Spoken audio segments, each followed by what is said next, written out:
You're listening to Range Minded from Independence Indoor Shooting. Before we get started, if you have a minute, please leave us a rating and feedback on whatever podcast platform you use, whether that's Apple Podcasts, Spotify, Google Podcasts, Stitcher, or anywhere else.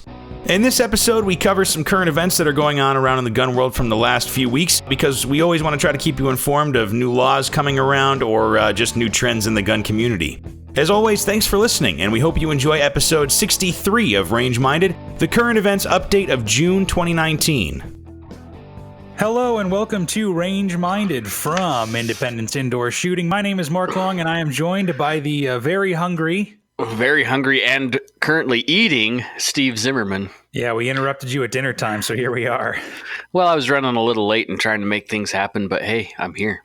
That's okay. Sometimes you have to, multitask and do things while you work, you know? It is what it is. I'll try not to smack my gums too much while we're talking.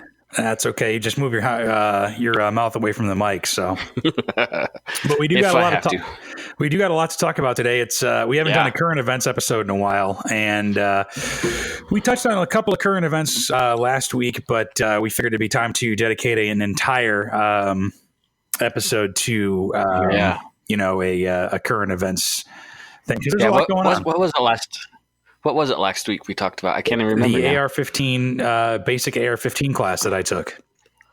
Yeah, but the current events portion, what did we talk about first? Oh, I don't know. I can't remember. I don't remember either. Oh my gosh, we're terrible. Well, but that's how fast the gun world moves, man. Oh, it was about the ATF losing guns. Oh, that's right. Thousands of guns. People stealing them out of the disposal warehouse and selling them. Yeah, and I was reading, there was an update today on that. See if I can remember what it said, because I don't have time to fish out that article. But yeah, they're all over the country looking for these guns. Like, oh, I'm sure they are. Over the country. And so if you remember last week, I was saying that there was like reports of thousands, and then the ATF said it was like 800. Well, right. in the latest report that I'd gotten, or that I'd read today, it was like 8,000 guns and parts. Ooh. And parts includes what, suppressors and optics and probably triggers and like auto sears maybe by chance too. Yeah, probably. And a lot of those they said were duty guns, not just ATF but FBI and other DOJ carrying their issued firearms. So there has to be some full auto in there. There was a lot of stuff. I wonder how much this guy was charging for some of these guns. And here's a regular semi-auto AR, but maybe if you want a full auto, we'll charge you double. Probably. And they're finding them like all over the United States. I think they even located some outside of the United States. Really? But they're finding them. That's the impressive part to me. Yeah. It's not like people lost them in boating accidents. It all sounds kind of strange, like in the long run. Like, I don't know. I hate to sound like a conspiracy theorist, but let's just say it wouldn't surprise me if there was more to this story that's not being told. Are you maybe suggesting that there's some kind of what was that thing that happened with the Fast and the Furious scandal? Fast and Furious scandal. Yeah, that's what I was going to bring up. It's hard for me to believe that it would happen under this administration, but you never know who's pulling the strings as far as who's in charge of certain agencies. Well, and it could have been one of those like people just going on their own. Yeah. But nonetheless, it was careless for the United States government or any agency thereof to let anything like this happen. I would agree. I'm just surprised that stuff wasn't under 24/7 camera surveillance, under lock and key, under background check guard, all that kind of stuff. What do they? They just have one guard, looking over it every day. How else would this guy have been able to pack stuff in and out? Yeah, who also metal detectors? No metal detectors, like no kind of search. Like, I don't know. I'm just curious how much money he made too. Not enough. He's in jail for a while now. Yeah, and I think all of his money's going to be gone very, very quickly. Yep. See that it makes me allergic. All the idiotness in the government just makes me sneeze. Yeah, it's ridiculous. Well, it's just part of me thinks that if full autos were more easily accessible, if silencers were more easily accessible, all that kind of stuff, I wonder if that would still be a thing. Well, the black market would definitely be smaller. Yeah, that's true. What I mean? I mean, stuff's still going to get stolen and sold underground, but it wouldn't be the same. But right, and my main point of that argument is that if you are already buying a gun illegally, let's say you are part of the criminal element or something like that, right? And somebody says, "Well, I got all these, Glock 17s and blah blah blah, or I have a full auto AR, full auto MP5, blah blah blah. Which one are you going to buy?" Yeah, you know what I mean. Well, if I didn't care about gun laws, I know what I'd end up buying. Right, exactly. You'd have a whole collection. Yeah. It's sad to see that either somebody was so desperate that they had to break federal law to make ends meet, or that the government was just so careless on something that we trusted them with, which we trust them with a lot of stuff, I know, but yeah, but it's what do you do? Well, and it comes down, I think sometimes it's not necessarily the agency, and maybe it is a breakdown of a lot of small bad decisions, cascading, but it seems like in this case it's just one person that just decided to break the law and do their own thing. Well, the other thing is what's the time frame between each destruction cycle? If this dude... Right. Why isn't it like as soon as they come in, throw them right into the incinerator or melt them down or whatever, right as soon as they get there? That would make more sense, I would think. If he was able to pack out 8,000 pieces, whether you want to call it firearms or accessories or whatever, in a period of a month, even that's amazing. So obviously... That's incredible. Even in a year it would be incredible. Yeah. I know at Independence, I don't even think we've gone through 8,000 firearms in 2 years. I probably would think not. I mean, I know we keep about 1,100, I think. Well, and each one has a specific log number. So, and I think when I was there a couple weeks ago, we're in like almost the 7,000s. So that's more guns than we've ever traveled through in the store.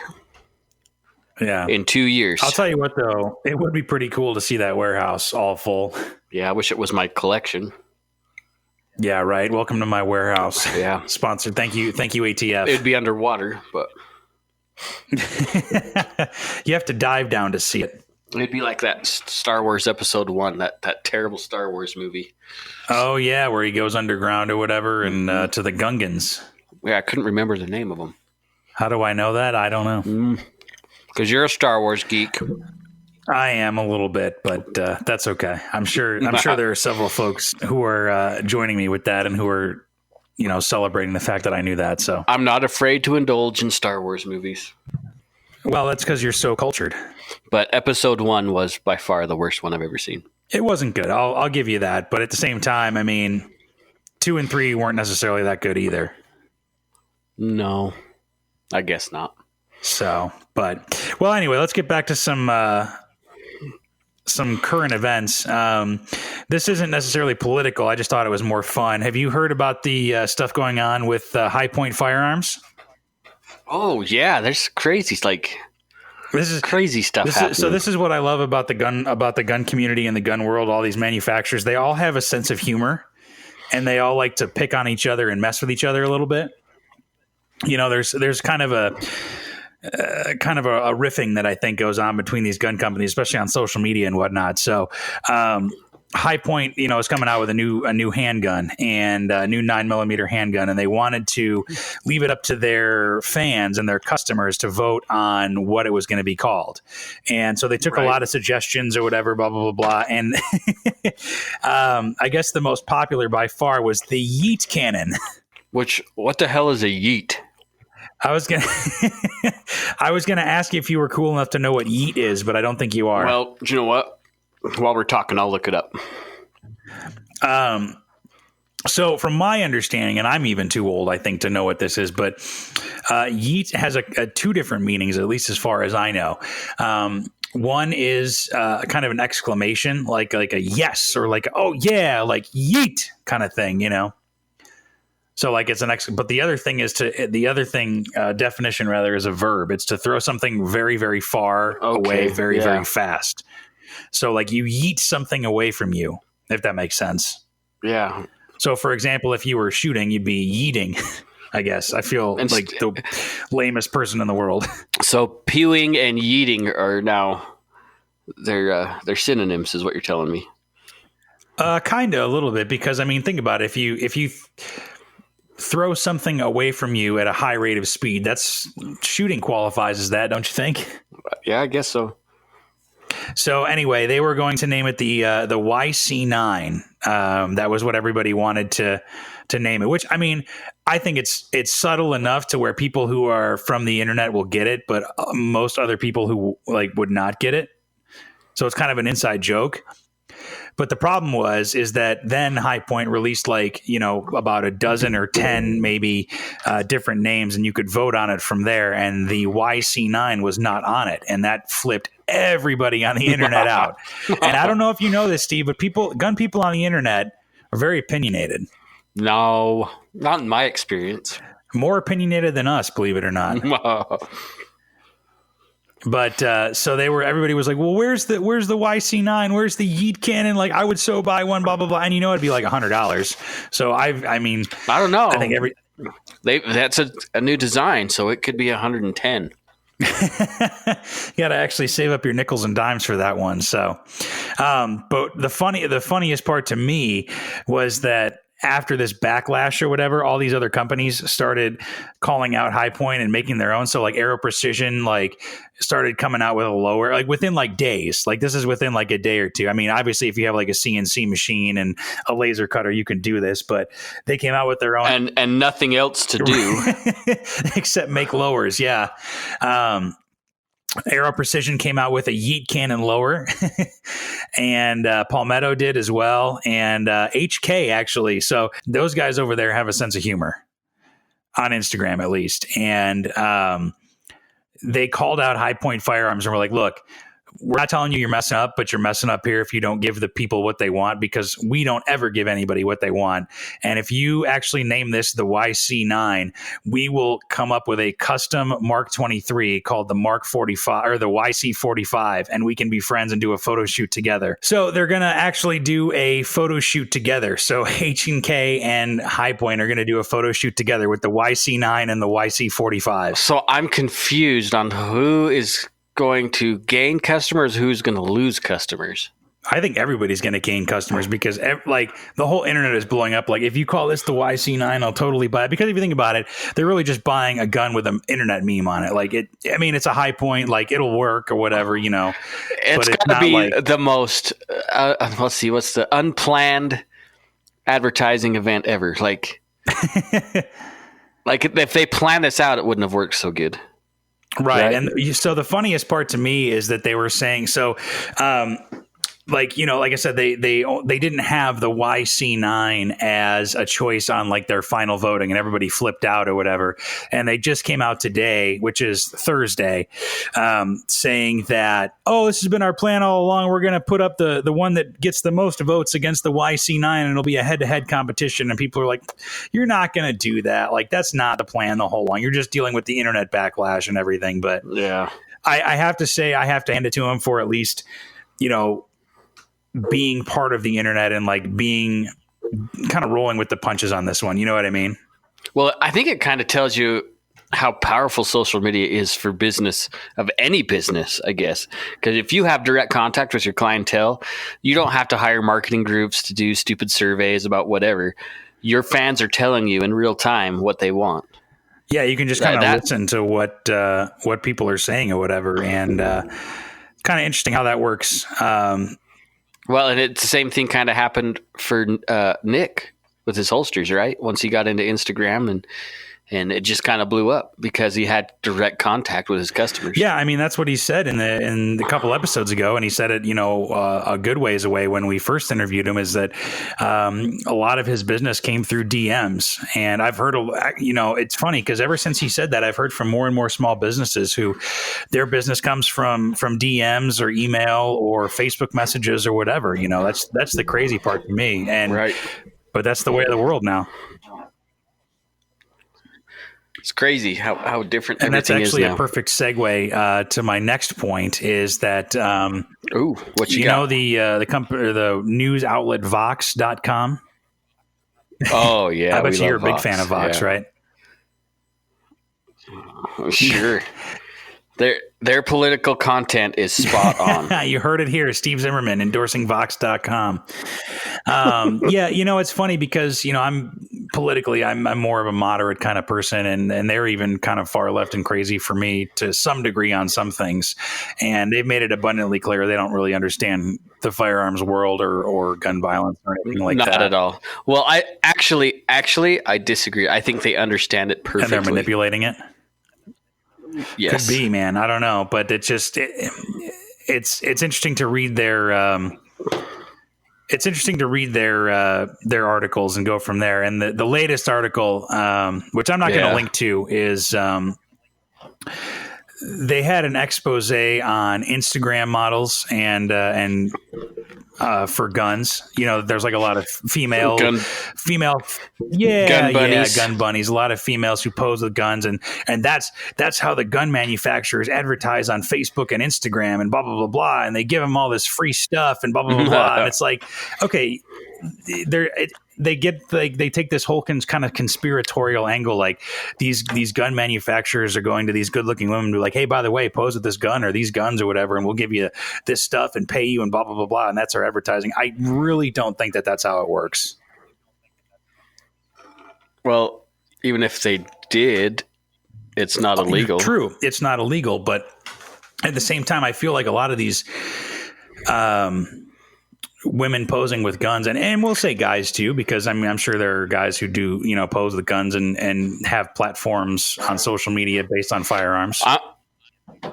I guess I'm just going to get a little more scantily clad and pose with guns. You need to get a bikini and pose with your Glockster, and you'll have a signed deal the next day.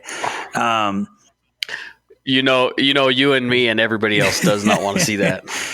No, thanks.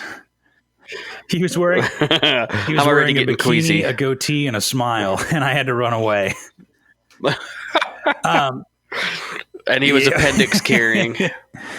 But no, I mean, it just God forbid that there are people out there who support the Second Amendment or who are former military, which seems to be the case more often than not. If you ask me, with these like female, gun models or whatever we want to call them, and maybe they want more followers, or that's what their career path wants to be or whatever. But I really seriously doubt that it's gun manufacturers going to these people out of nowhere and saying, hey, you should promote this and blah blah blah blah. Because if you ask me too, most of these women are great shooters and enjoy the sport of shooting. In my experience, the ones that because I've talked to some before, some of them have there's one in Boise that's got a huge following, and I've talked to her, and we're thinking of the same person. She gets some swag once in a while, but most of the time she just does it on her own. Yeah, there's a picture. I can't remember who it was, and I don't follow one of the folks that they interviewed or whatever. But they were at a picture of her standing in front of her safe or whatever, and they were like, the caption said, "This safe is normally $4,000, but this company gave it to her for free," and blah blah blah blah blah. And it's like, first of all, that's just smart marketing. I mean, most people know that social media is where the marketing is now anyway, and especially if you can't advertise through normal means as a firearms company, like why wouldn't you partner with other people to mutually benefit yourselves? I mean, we've talked about that with Nick Hoffer a bunch of times too, Well, that's kind of the point of why these people work so hard to get a huge following. And then that's why these companies, that safe company, that's a group of people that they wouldn't have access to. It's just like buying an email marketing list from one of those big companies. It's no different. Right. Well, and the thing is, to me, it's that these people, the women and the men or whoever, because there's guys too. There's a lot, if you go on YouTube, you find, a lot of internet personalities, Coleon Noir, Yankee Marshall or Such or whoever you want to talk, or Hickok 45. There's a lot of, and they all have Instagram accounts, and a lot of those guys who review guns, they get the guns for free. Not necessarily to keep, but to try out. Yeah. I was just going to say, because I've done some stuff through Guns America where they sent some guns to me. I wanted to keep the guns, but that would be a felony. But yeah, they sent me the guns. I had them for a short period of time and then went right back to them. I mean, that's just the way it was. Yeah, so there's I'm trying to find it right now while I'm talking about it. There's a woman named Liberté Austin. I've never heard of her before. Me neither.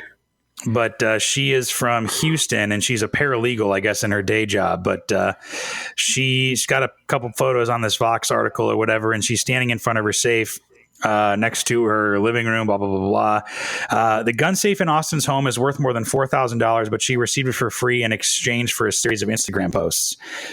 I mean, it's a big safe. I can't tell what safe it is. It's probably... That doesn't even say, but it doesn't matter. I mean, it's a big safe, and it's fire. We talked to Old Man Rob about safes or whatever. But that's just good marketing, I think. You know what I mean?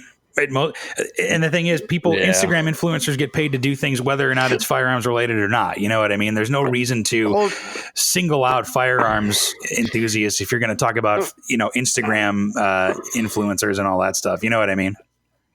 Heck yeah. Like, what if I got onto some diesel pickups, right? Mm-hmm. And on Instagram, and there's guys rocking T-shirts and hats or whatever from some specific company. Sure. Chances are, if they have a big enough following, they probably didn't go out and buy that particular stuff. It was sent to them. Right. And what's funny about this article too is that, like, there's not even like scantily clad women. I mean, most of the photos on here are relatively tame. I mean, it's, there's like a woman sitting on her bed with an AR, like fully clothed, like in jeans and a T-shirt or whatever, and the caption under it says, she has nearly 200,000 followers on her artillery heavy Instagram account. And it's like, come on.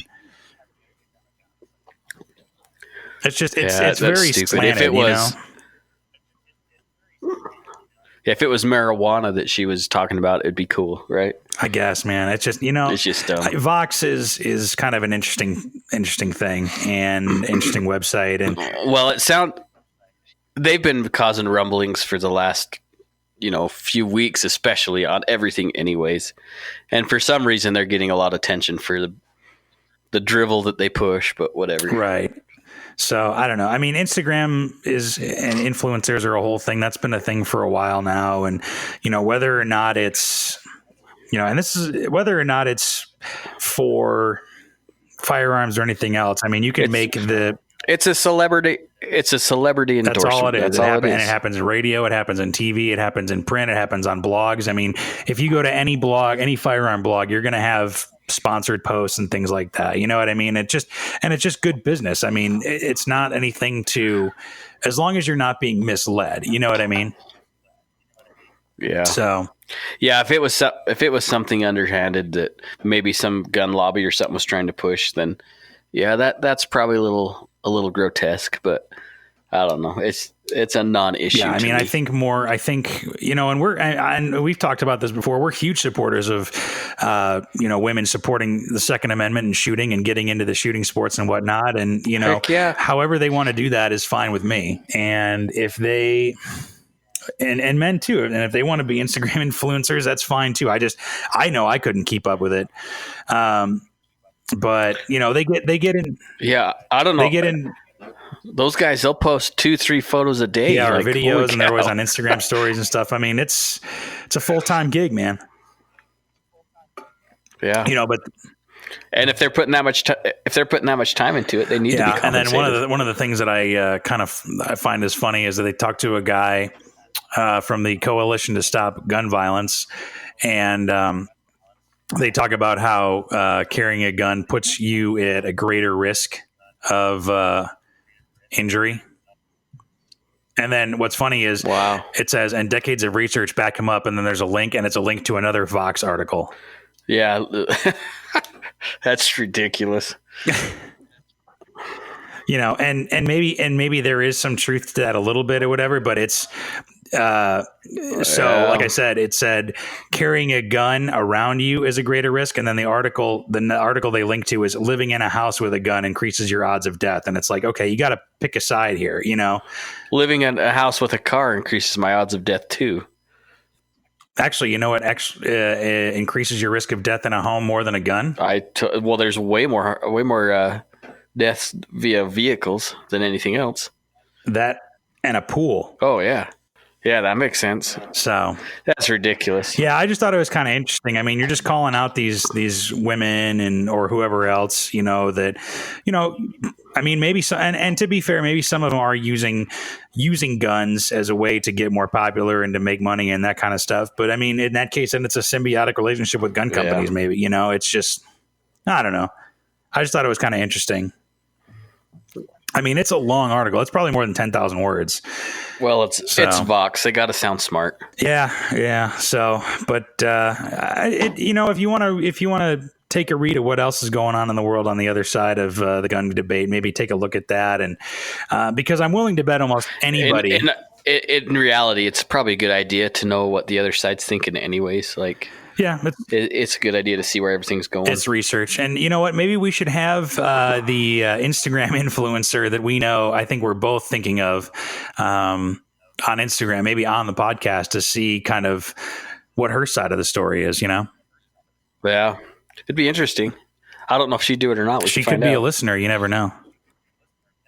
That's true. So that's true. Yeah, keep an eye out for that. And if you want to hear that, let us know.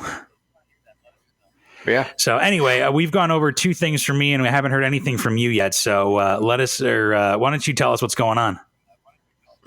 So I heard some news today. Now this actually came back out a lot longer. On the 12th, I guess, is when the original article came out, but I didn't hear about it until today.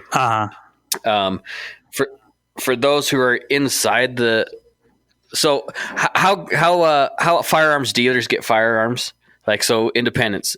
We don't buy guns from the manufacturer. We buy guns from distributors. Right. That's how it works. Well, one of the largest distributors in the United States just filed Chapter 11.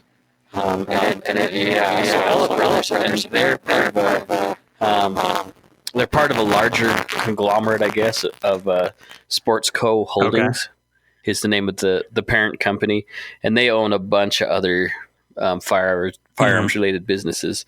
Nonetheless, I guess they had some bad loans or something. There was really a snowball effect of things. I think it started with, according to this article from AmmoLand, it started with the election. Oh yeah. When so they bought a bunch of stuff. They started warehousing a whole bunch of stuff in anticipation for Hillary Clinton to win. Of course, she didn't win, and then they were stuck in the bag with all the stuff that was a lot harder to sell now compared to what it would have been had she won. Right. So I think that's where it all started. But since then, and there's a series of decisions it sounds like they made that Sports Holdings is going out of business, which is a big deal because Ellett, at the store we dealt with Ellett a lot. They did a lot of stuff for us. And so it's going to be a problem. And according to AmmoLand, they're worried that other distributors are going to start feeling the same kind of pain because it's such a good rights environment that there's no problem, and all these people have overstocked on stuff. So it's kind of scary, like what could happen. It's funny you mentioned good rights environment because maybe on the whole that might be right, but again you think about bump stocks. I think that's I'm not gonna lie, that's probably more of a surface statement than a reality statement. You think so? Because and maybe I've said this before, Donald Trump is not a gun friendly president. Sure ain't. No matter what our listeners think. He has done more anti-gun legislation than Obama did in 8 years, and he's still in his first term. So he's not a gun-friendly president.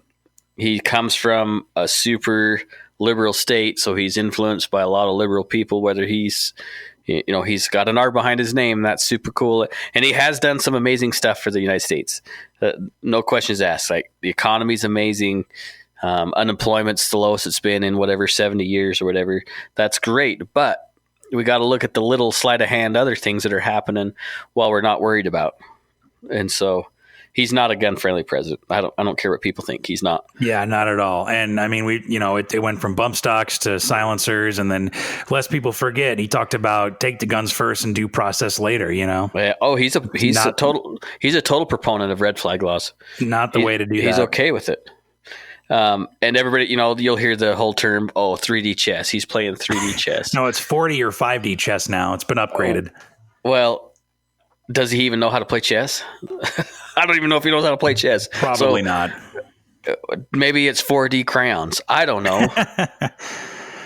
Yeah, it's not I mean, like you said, it's not a great time for rights. I mean, I think there's the basic overall things, maybe because conservatives are mainly more, entrenched with gun rights, and usually, with gun rights, and liberals are usually against gun rights or whatever.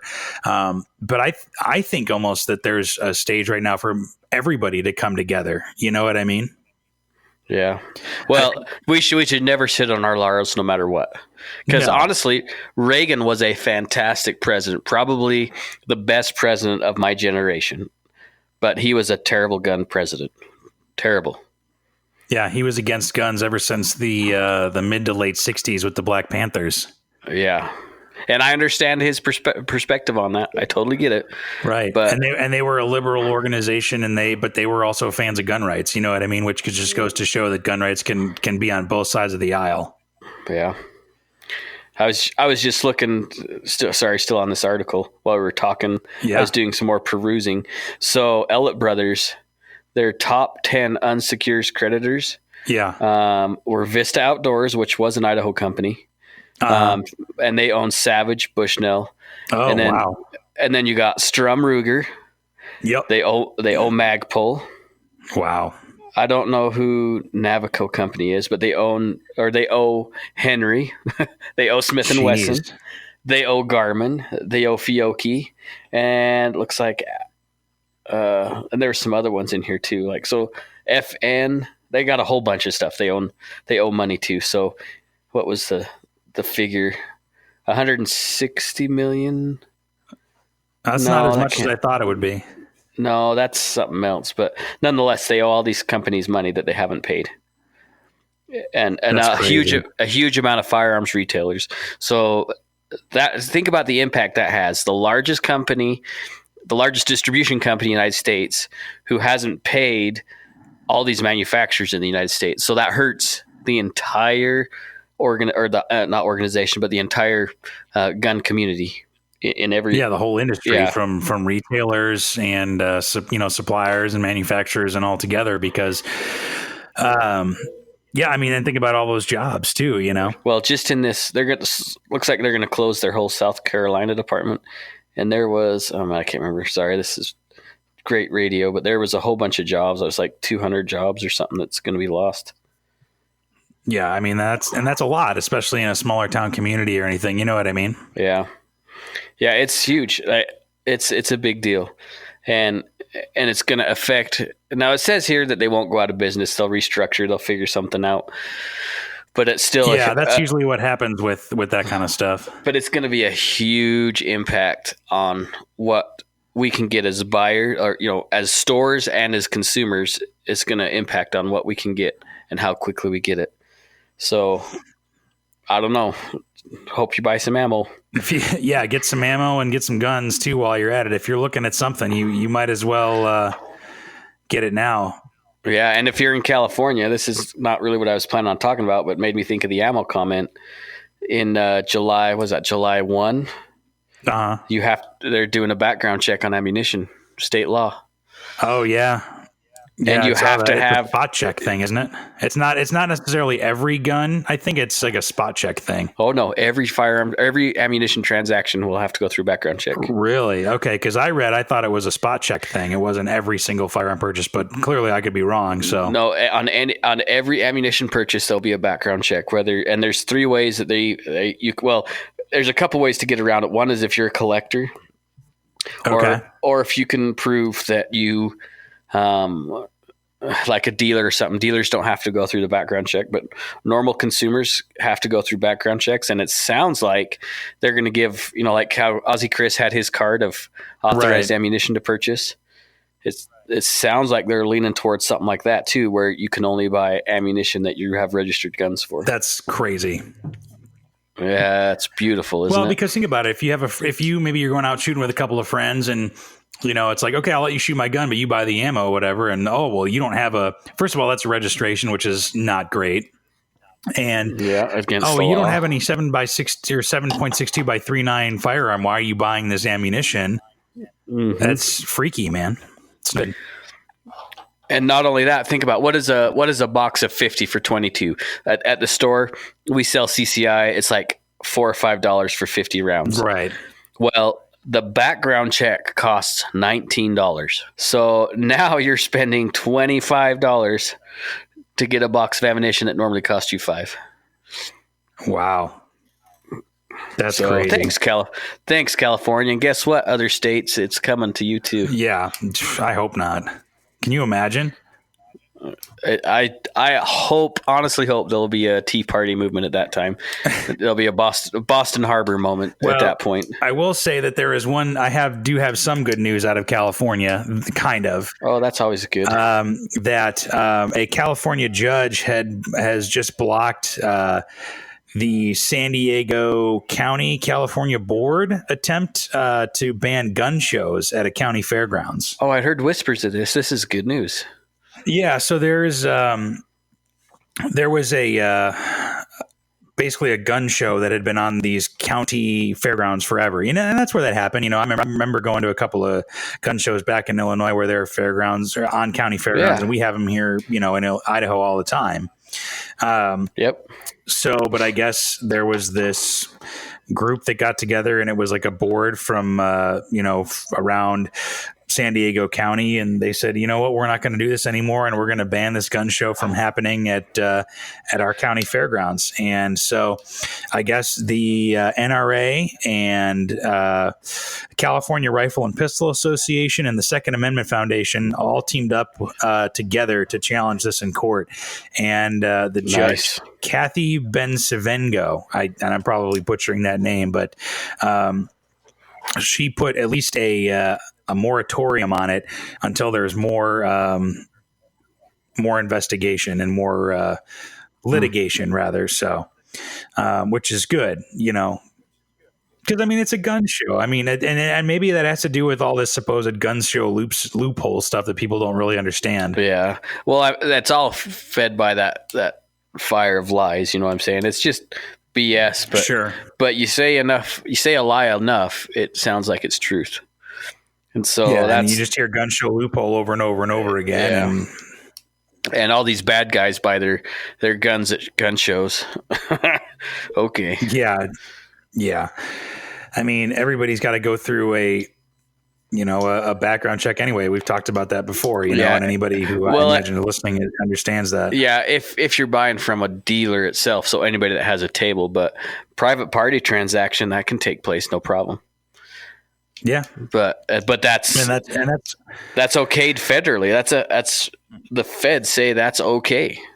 Yeah, and that's what's interesting is that one of the things I like about Idaho law is that it says if you are selling a gun to somebody, the onus of that is on the buyer, that they are not, a restricted person, and they better know that they're not a restricted person. And so that doesn't put, a lot of onus on the seller, because you're assuming that person is not a restricted person. Yeah. Well, it puts trust back into the people, I guess. Yeah. And I always tell people, like when I was working at the store this last weekend, just tell them, or if you post a gun online for sale, because there's some places you can still sell online, but it still has to, It can't be sold online. Has to be in person.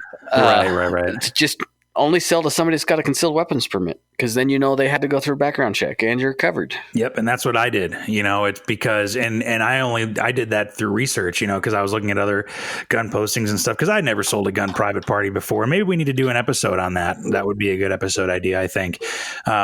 But being able to, you set the rules as a gun seller. If you're if you meet up with the person, even if they have a CCW and you're still sketched out about it, you can refuse that and take off and refuse that sale. Yeah, and make sure you do it in public. Yeah, don't do it at your house. Even maybe we should share this. I think that would be maybe a good a good podcast episode is talking about private party sales. Yeah, I think that'd be a great episode. And I mean, you can even do it in a police station parking lot. You know, what safer place is that? You might want to tell them what's going on. Excuse me, but yeah. But I mean, you've heard about. I mean, I've heard about Craigslist, ads or whatever going wrong, or people like that. So I've heard of police stations opening up their parking lots to doing those kind of transactions. Maybe not necessarily firearms, but being a safe place to do those transactions. I don't see why firearms would be any different. Yeah, it shouldn't be, but it could be.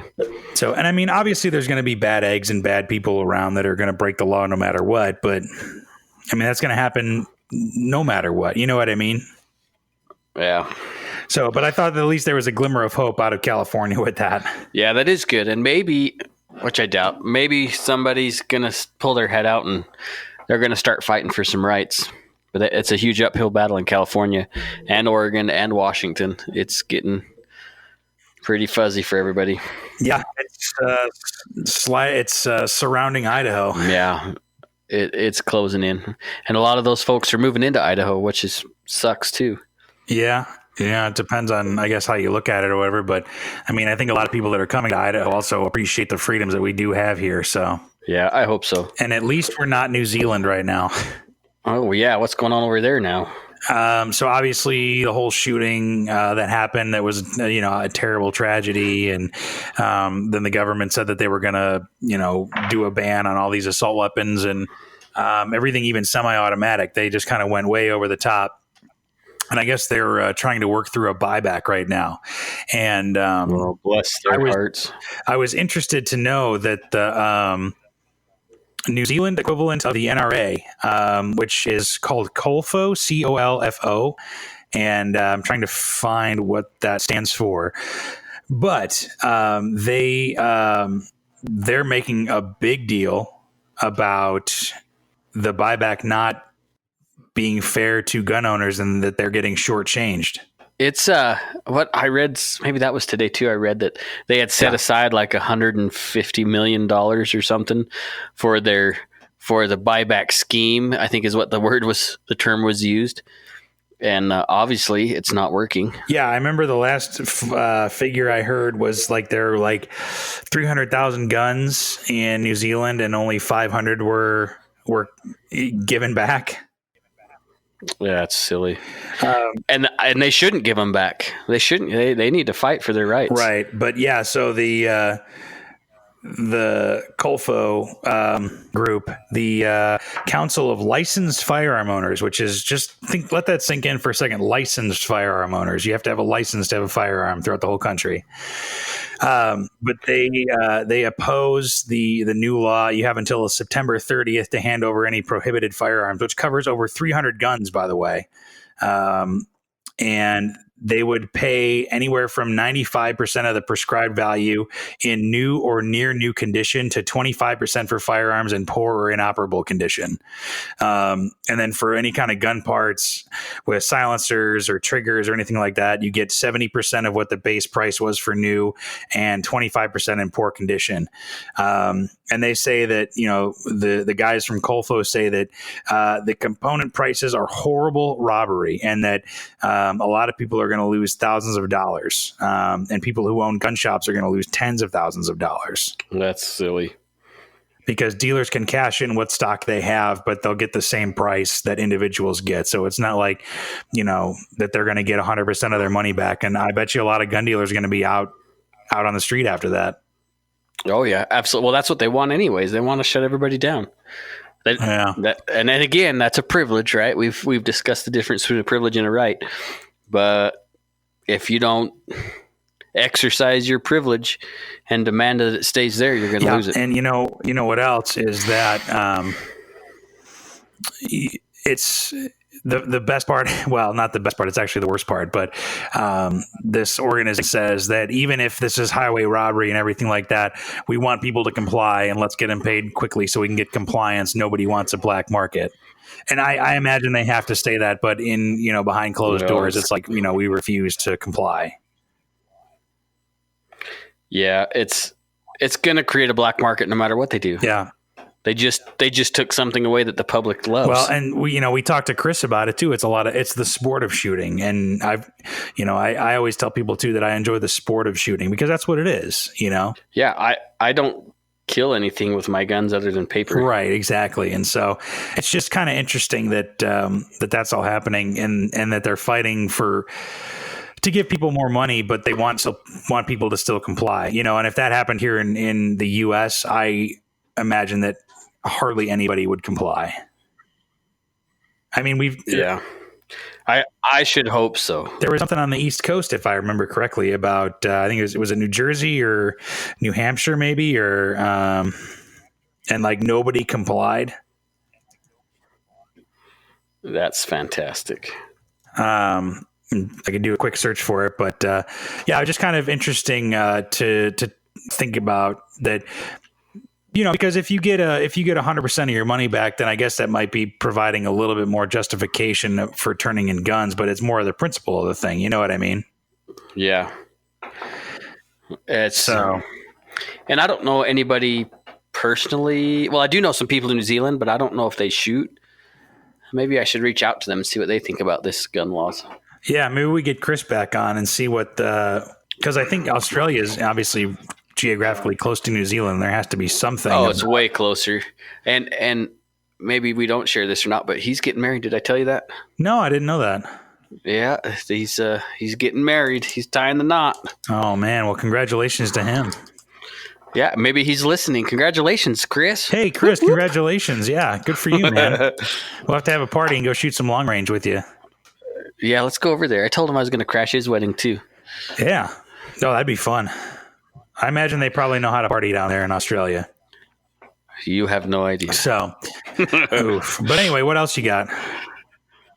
Oh, man, this is other crazy news. So, this one came across today when I was getting ready to actually come here.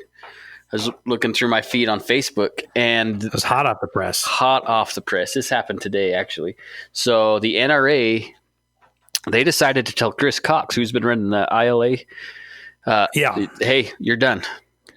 They told really, yeah. So there's a lawsuit pending. It sounds like. So they claim that he was the one that staged this coup to try to get rid of LaPierre.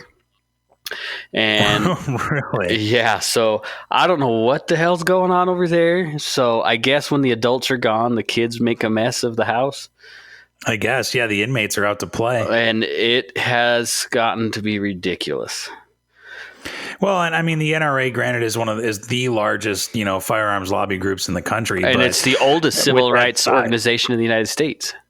Yeah, but with that size, I mean, comes a lot of drama and a lot of politics and a lot of BS or whatever, So what it sounds like is he wanted LaPierre's job, and so he was conspiring with it just says another board member on here to, I guess, have some conspiracy to get him ousted, so that he could take Wayne's job. So I don't know what's going on over there. It's ridiculous. But they found text messages and emails between the two that are damaging or whatever you want to call it. Drama. So, yeah, it has gotten ridiculous. Drama all over the place. That's crazy. So I don't know who to believe. Like, do we side with LaPierre and his expensive suit trips? Do we side with Ollie North, which I trust Oliver North. I think he saw the writing on the wall and he was like, I'm done with this show. He was out of there. So yeah, well, you know what? I think my opinion is to go with the GOA. Yeah, it's hard though because they don't have quite the impact. Now they do a lot on the law side. That's true. They do a ton. Yeah, I mean they're always filing lawsuits and all that kind of stuff. But they're not. They're not quite the behemoth as the NRA was or is or whatever. No, and nobody's going to be as big as the NRA, but at the same time, like I said, with all of that size and manpower and all that, there comes all this drama and all this crap. And it's like, why don't you just focus on defending gun rights and that's it? You know what I mean? Yeah. And not to mention that that one woman who was, accused of being a spy for Russia and all that kind of stuff. Yeah. It's just a big mess. It is a ridiculous mess. And that's my uninformed opinion on the NRA. So So if you want to jump on, look for the New York Times. I guess we could link this. So it's going to be a little slided because it's a New York Times article. But there's a lot of stuff that is coming up out of this article. I don't know what to think of the NRA. I get frustrated with them. Well, it's. I guess at this point it's a necessary evil, but I feel like there's a lot of up and comers that are really all about the Second Amendment. You know, not only the GOA, the Gun Owners of America, but also the FPC, the Firearms Policy Coalition, and Second Amendment Alliance, Idaho's very own. Yeah, Idaho Second Amendment Alliance. And Greg's an awesome guy. And you can jump on and join the Idaho Second Amendment Alliance on their website. And I would highly suggest it. He was just in Washington, D.C. this week, and he had an interesting exchange with Marco Rubio about red flag laws, because Rubio was backing red flag laws big time. Yeah. And so Greg and him had a little exchange. It was probably about 5 minutes long, and it's posted on the Idaho Second Amendment Alliance's Facebook page. It's kind of interesting to hear Rubio kind of dance around a few things. But he's a politician. That's what he gets paid to do. Yeah, politicians do that no matter what, it seems. So, yeah, it's asinine. Oh, it's another crazy week in the gun world, man. Yeah, and it's only Thursday. It's only Thursday, although it'll be Sunday by the time this airs. So that's true. But so there'll probably be some more crap that happens between today and Sunday when this actually airs.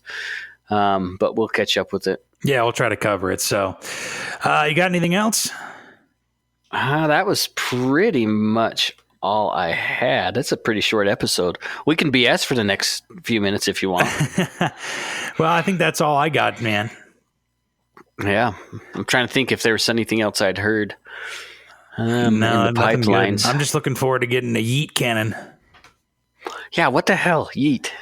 I'd heard that. Like, it was flowing around Facebook and Instagram. Like, what are you guys talking about? And then I found that article or something about HK and what's their face. Well, you got kids. You could ask them what yeet means, right? You got like a 16-year-old, right? Yeah, he'll just roll his eyes. Like, oh, shut up, Dad. What is yeet, son? Well, let me tell you, Dad. I think it's funny. Yeah. I just think that it's, that the gun community recognizes people that are on the internet, because that's honestly where the future of the gun world is online. We talked about for now the Instagram models. We talked about the Instagram models or whatever it is. I mean, they're part of it too. And these companies that have their online marketing departments and social media and stuff, it's just as important to connect with people that way. Absolutely. It's super effective. Like, I don't know. If you're a store, or you're wanting to open a store and you don't have any kind of online presence, it's a mistake now. Well, and sometimes that's all you need. I mean, like what we talked about with Nick. I mean, like you said, he started basically on Instagram and that was it. Yeah. So I got to get back in touch with him too. He still has my Walther. Oh, I was going to ask you about that. If he had finished that holster up for you. No, I haven't even heard anything. And he's a busy guy. He was at a couple of industry shows the last couple of weeks, so I didn't want to bother him, but I might have to send him a DM on Instagram. Oh, he'll get back to you. So, hey, man, but you know how Nick is. So he doesn't sleep. He doesn't do anything. He just works. I don't know how he does it. I wish I had that energy. Like I had that energy, I don't know, 20 years ago, but not anymore. Well, he's a little younger than you. Yeah, you're both a little younger than me. Yeah, not by much though. I guess. So yeah, we'll have to get back in touch with him, and let's see if we can get in touch with some our Instagram influencer here in Boise. Maybe she's a listener. I don't know. If you are, let us know. podcast@iishooting.com or message us or whatever. And if you like this episode and you want to hear more like this, let us know as well in those same locations. Yep, podcast@iishooting.com, Facebook or Instagram @range-minded podcast. Let us know what you want to hear. Let us know some feedback. And if you can give us a rating on Spotify or Apple Podcasts or Google Podcasts, wherever you listen to your podcast, that would be great as well. And it doesn't seem like a big deal for you guys to, it's just a star. But it actually helps our content a lot, like getting our name out and being suggested to other people that listen to a lot of podcasts. So it's a huge help to us if you rate us and let us know how we're doing and let everybody else know as well. So Yeah, for sure. And you don't even have to, write anything down. You just leave us a rating, and that would be great. Yep, I agree. So. And if we talked about this last week, if you're looking for optics and you don't want to spend a lot of money, you can use my promo code when you go to rightonoptics.com to save 15% on all their optics and accessories. And my promo code is capital S, lowercase ZIMMERMAN. At the checkout. N. Yeah, they forgot to add the extra N. That's all right. So did I. So yeah, use that promo code when in checkout, and it'll save you 15% on the website. So yeah, and keep your ears peeled because we may or may not have a giveaway or two scheduled up later with Right On as well, so you can get some free stuff from the Range Minded podcast. Yeah, we're working on that, and it's going to happen. Yeah, so keep your ears. We just don't know when. We haven't pinned it down exactly when, but it's going to end up happening, I think, sometime between now and the future. Yeah. So, undetermined amount of time. We'll leave it at that for now, and we hope you enjoyed, and we will talk to you next time. Yeah, you guys stay safe out on the range and take a friend out shooting. Yeah, man. All right, we'll talk to you next time. Thanks for listening to Range Minded. Find us online at Range Minded Podcast on Facebook, or send us an email at podcast@iishooting.com. We're always happy to get feedback, episode suggestions, whatever you want to send us, really. And be sure to subscribe to us on Apple Podcasts, Google Podcasts, Stitcher, and pretty much wherever else you get your podcasts from. Thanks for listening, and we'll see you next time.